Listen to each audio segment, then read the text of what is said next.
네, 쉽게 꺼지지 않는다. 지주사 전환 이슈 재점화입니다. 지주사 전환 이슈 내년 상반기까지는 국내 이제 주요 그룹들은 물론이고 중성사들도 이 지주사 전환에 상당히 속도를 낼 것으로 보이고 분할하는 회사들도 상당히 많아질 거다라는 전망이 나오고 있는데 어제도 이 시장에서 좀 화제가 됐기 때문에 짚어봐야 될 것 같습니다.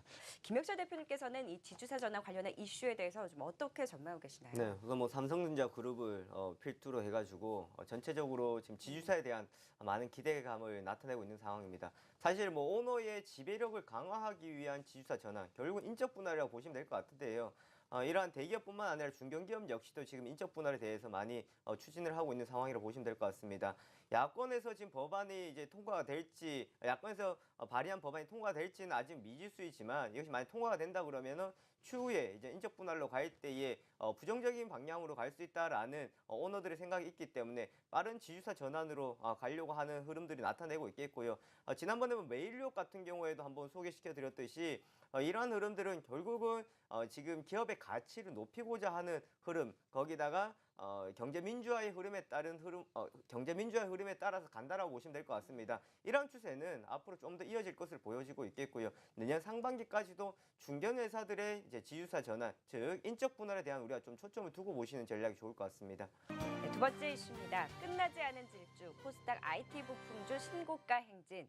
네, 뭐 역시나 IT 부품주들 역시 강한 흐름을 보이고 있습니다. 코스닥 시장을 견조하게 그래도 끌어주는 역할을 하고 있는데요. 좀 어떤 부분에 포커스를 맞춰서 지켜봐야 될까요? 네, 우선 코스닥 지수가 급반등이 나오면서 반도체 그리고 네. OLED 관련주 실적이 개선이 되고 있는 업체들 위주로 해서 주가의 급등세를 나타냈었던 상황들이었습니다.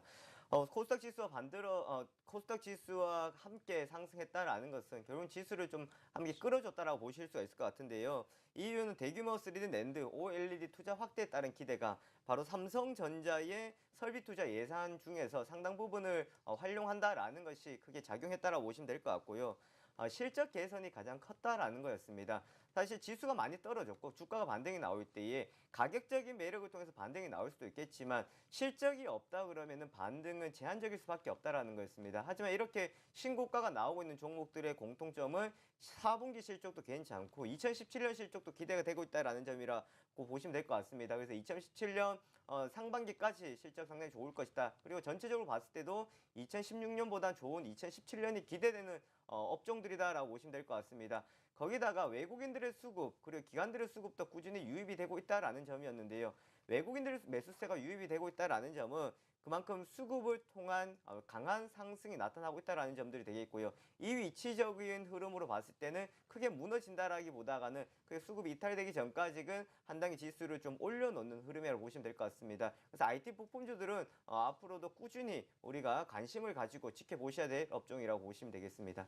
역시 가는 종목들이 계속 가는 것 같아요. 뭐 많이 올랐다 해도 또 가는 모습을 보면 참 부러운데 좀 어떤 종목들 꼽아볼 수 있을까요? 우선 AP 시스템입니다. 네, AP 역시 대장이죠. 네, 올해 내내 이야기를 많이 했었는데 사실 조정을 받을 때 AP 시스템 올라올 만큼 올라오지 않았나라는 걱정들도 많이 했었는데요. 이렇게까지 올 것이다라고는 많은 사람들이 과연 생각했을지 한번 의문을 가져볼 수 있는 종목인 것 같습니다. 대규모 공급 계약 체결이 지속적으로 나타나고 있는 상황인데요. 12월 6일 그리고 12월 14일 날 계약 상대방은 이제 비공개가 나왔지만 전체적 시장에서는 예상을 하고 있는 부분들입니다. 지난해 연계 매출액의 55%가 지금 단기적인 공급 계약을 통해서 나타났다라는 것은 상당한 지금 수주가 나오면서 내년 실적에 어느 정도 긍정적 영향을 준다라고 보시면 될 것 같은데요. 2017년 5월 31일까지 계약 기간이기 때문에 내년 1분기 실적은 상당히 긍정적일 것이다라고 보시면 될 것 같고요. 거기다 외국인들이 적극적인 매수세가 들어오고 있는 상황입니다. 사실 규모적으로 봤을 때는 뭐 코스닥 종목들, 뭐 셀트리온이나 이런 큰 종목들도 있겠지만 AP 시스템에서는 지속적인 외국인들 매수세가 들어오고 있는데 12월 달 들어서 250억 원 이상의 순 매수세가 들어오고 있다라는 점은 참 긍정적으로 바라볼 수 있을 것 같고요. 거기다 기관들도 매수세는 함께 들어와 주고 있습니다. 기관들의 매수세 중에서도 좀 번갈아가는 움직임들이 나타나고 있는데 사모펀드에서도 들어왔다가 투신에서 들어왔다가 연기금에서 들어오는 분포가 좀 고르다라는 것이 좀 장점으로 보실 수 있을 것 같고요. 또한 내년에 지주사 전환에 따른 좀 우려감을 해소할 수 있을 것이고 경쟁력을 강화할 수 있을 것이다라는 겁니다. APS 홀딩스, 그러니까 투자 사업 부분과 AP 시스템, 지금 하고 있는 현재 사업 부분을 좀 나눈다라고 보시면 될 것 같은데요. 장비 사업 부분이 이제 신규 재상장이 된다라고 보시면 될 것 같고요. 내년 4월달에 분할이 완료가 되고 코스닥 상장 예비 심사는 이미 통과가 되었기 때문에 상장만을 앞두고 있는 상황들입니다. 거기다가 국내뿐만 아니라 중국 업체들의 수주가 늘어나고 있다라는 점은 꾸준한 수주 증가에 대한 기대감으로 보시면 될 것 같고요. 2017년 같은 경우에는 8천억 원 이상의 매출액이 나올 수 있을 것으로 예상이 되고 있고 영업이익은 710억 원 정도를 예상을 하고 있습니다. 이번 4분기 역시도 좀 긍정적으로 바라보고는 있는데요. 아무래도 4분기 같은 경우에는 비용적인 부분들을 좀 나갈 수 있는 상황들이기 때문에 상당히 긍정적이다라기보다는 꾸준하게 좋아지고 있다라는 겁니다. AP 시스템을 되돌아보면 1분기는 예상과 다르게 적자가 나왔었고요. 2분기 같은 경우는 예상과는 좀 다른 흑자는 나왔지만 좀 규모는 줄었었던 상황들이었습니다. 그럼에도 불구하고 지금 흐름이 나오고 있다라는 것은 앞으로가 좋을 것이다라는 기대감으로 함께 보시면 될 것 같고요.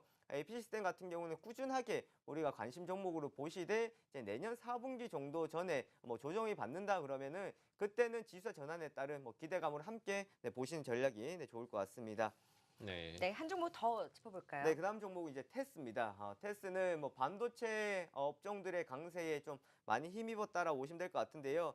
3분기 시장 예상치가 시장 예상치를 상회하는 실적이 나왔었고요. 4분기 역시도 지금 영업이익이 한 100억 원 정도가 전망이 되고 있습니다. 성과급 등 비용이 나감에도 불구하고 견조한 실적이 나올 수 있을 것이다라는 예상이 나오고 있겠고요. 3D 낸드 장비 수주로 실적 증가가 예상이 되고 있는 상황입니다. 메모리 반도체 3D 낸드 증착 장비 수주가 늘어나고요. 2분기 대비해서는 실적이 좀 개선될 것이다라는 건데요. 지속되는 미세 공정 전환에 따른 수주 증가, 결국은 지금 시장의 흐름을 좀 따라가고 있다라고 보시면 될 것 같은데요. 하반기 수주 같은 경우에도 좀 실적이 기대가 되고 있다라는 점은 처음엔 SK하이닉스의 3D 낸드 투자에 대한 기대감이 있었습니다. 거기다가 최근 들어서 12월 19일 날 삼성전자에 202억 원의 반도체 장비를 또 공급했다라는 소식이었는데 삼성전자양 3D 낸드 수주가 꾸준하게 증가하고 있다. 그러니까 삼성전자에 투자를 하고 있는 것이 테스에는 수주로 늘어나고 있다라는 것은 결국 현재의 시장의 흐름을 따라가고 있다라는 겁니다. 그만큼 투자가 증가가 되고 있고 앞으로 기대감을 나타내고 있다라는 것은 가장 대표적인 종목으로서 테스를 이제 꼽아볼 수 있을 것 같고요. 거기다가 OLED 증착 장비 중국 수주 증가라는 부분들도 테스에는 좀 긍정적으로 함께 보실 수 있을 것 같습니다. 네, 테스까지 짚어봤습니다. 역시 대장주 AP 시스템, 테스 두 가지 종목은 가는 종목들입니다. 나머지 종목들도 역시 모멘텀이 살아있기 때문에 조금 더 실적 모멘텀까지 지켜보시면 좋을 것 같고요. 김명찬 대표님도 짧게 좀 전략 세워주실까요? 네, 급격하게 들어왔던 외국인들 최근 들어 조금 이제 주춤하는 모습을 보여주고 있습니다. 삼성전자에서 좀 주춤한 외국인이라고 보시면 될 것 같은데 전체적인 업종이 이제 키 맞추기는 좀 끝난 시점이라고 보시면 될 것 같습니다. 주가에 좀 저가에 따른 반등세가 이제 어느 정도 나왔었던 상황들이 되겠고요. 하지만 이런 물량들은 하반기 연말까지는 크게 매도는 없을 것으로는 전망이 되고 있습니다. 지수로 봤을 때는 단기적인 상승에 따른 숨고르기에 들어와 있는 위치라고 보시면 될 것 같고요. 매물대 압박은 여전한 상황에서 코스닥은 반도체 좀 쏠려 있는 시장의 흐름이라고 보시면 될 것 같습니다. 즉 뒷심이 좀 필요한 시장이라고 보시면 될 것 같은데요. 내일에 대한 기대감은 좀 시장에 대해서 좀 없는 상황입니다. 재료가 모두가 노출되었던 상황이기 때문에 내일은 좋을 것이다, 더 좋을 것이다라는 기대감보다는 최근 이제 올라올 만큼 올라왔다라는 것이 결국은 수급에서 조금 제한적인 흐름들이 나타내고 있다라고 보시면 될 것 같고요. 지수는 크게 빠지지 않고 괜찮아 보이는데 종목을 들여다보시면 상당히 변동성이 많이 나타나고 있는 상황들입니다. 빠른 변화가 나타나고 있는 시장의 흐름들이기 때문에 이럴 때일수록 빠르게 우리가 치고 빠지는 전략보다는 오히려 접근하실 때는 잡아가거나 좀 더 기다리는 매매 전략이 중요하다라는 말씀 드리겠습니다. 네, 또 시장 전략까지 세워봤습니다.